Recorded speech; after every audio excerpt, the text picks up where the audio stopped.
आज आपल्यासोबत कृषी विज्ञान केंद्र गडचिरोलीचे श्री मोहितजी आहेत. आपण यांच्याकडून जाणून घेऊन घ्या की ते हवामानाचा अंदाज शेतकऱ्यांना कशा प्रकारे देतात व त्याचा फायदा कशा प्रकारे शेतकऱ्यांना होता. सर नमस्कार, तुमची ओळख करून द्या.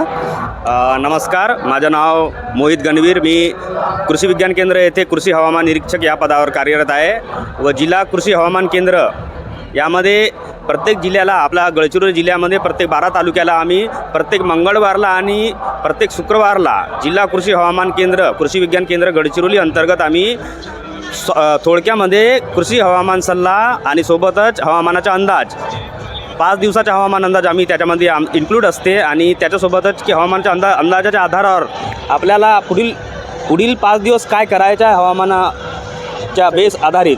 त्याच्यामध्ये तुमच्या हार्वेस्टिंग झालेलं आहे, पेरणी झालेली आहे, पेस्टिसाईड स्प्रे झालेले आहेत आणि इतर काही जे गोष्टी आहेत, माती परीक्षण वगैरेपासून सगळ्याच गोष्टी त्याच्यामध्ये इन्क्लूड होतात.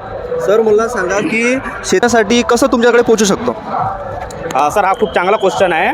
याच्यामध्ये काय आहे सर, शेतकऱ्यापर्यंत पोहोचण्यासाठी आम्हाला डिजिटल मीडिया म्हणजे व्हॉट्सअप हा सर्वात प्रमुख माध्यम ठरलेला आहे. व्हॉट्सअपच्या आधारे जे आपल्याकडे शेतकरी मेळावे आहेत आणि सध्या जे आता हे आपला जिल्हा कोया कृषी कुंभ सुरू आहे, याच्यामध्ये लाखो शेतकरी जे आलेले आहेत तर ते आमच्या रजिस्टर या प्रकारे असते आणि हे रजिस्टर वगैरेमध्ये जे शेतकरी येतात त्यांचं नाव नोंदणी वगैरे असते. याच्यामध्ये त्यांचा मोबाईल नंबर असते, गाव असते, तालुक्याचे नाव वगैरे सगळं असते.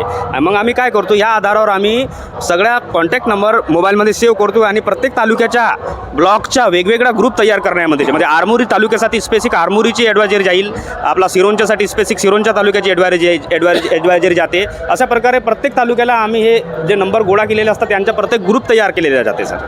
सर यामध्ये सांगा की शेतकऱ्याला फायदा कशा प्रकारे होईल, शॉर्टमध्ये सांगा की फायदा त्यांना कशा प्रकारे होऊ शकतो. हां सर, याच्यामध्ये कसं आहे की तुम्हाला व्हॉट्सअपवर जसा हवामानाच्या पुढील 5 दिवसाचा अंदाज येते, तर जसा हवामानाच्या अंदाजामध्ये म्हटलं आहे की पुढील 5 दिवस पाऊस येण्याची शक्यता आहे आणि कुठलाही जर शेतकऱ्याला माहीत नसतं तरी काय फवारणी केली जाते. त्याच्यामुळे काय ते पेस्टिसाईड वगैरे पूर्ण पाण्यामध्ये वाहण्याची शक्यता असते, शेतकऱ्याचं नुकसान होते. हवामानाचा अंदाज घेतल्यावर कसं आम्ही त्याच्यावर अंदाजामध्ये असते की 5 दिवस तुम्ही फवारणी करू नये. त्याच्यामध्ये काय असते, 5-10 हजार रुपयाची जे त्यांच्या जो फवारणीचा खर्च असते तो वाचते आणि मग जेव्हा वातावरण स्वच्छ झालेलं असतं तेव्हा मग त्याची फवारणी केली जाते, ते पिकाला लागू पडते. सर सरांचा आपण आता नंबर विचारणार आहोत. तुम्ही सरांच्या नंबरवर वेदर असं टाईप करून पाठवलं तरी सर तुम्हाला दामूमार्फत जे हवामानाचे अंदाज आहे ते तुम्हाला भेटणार. सर तुमचा नंबर सांगा.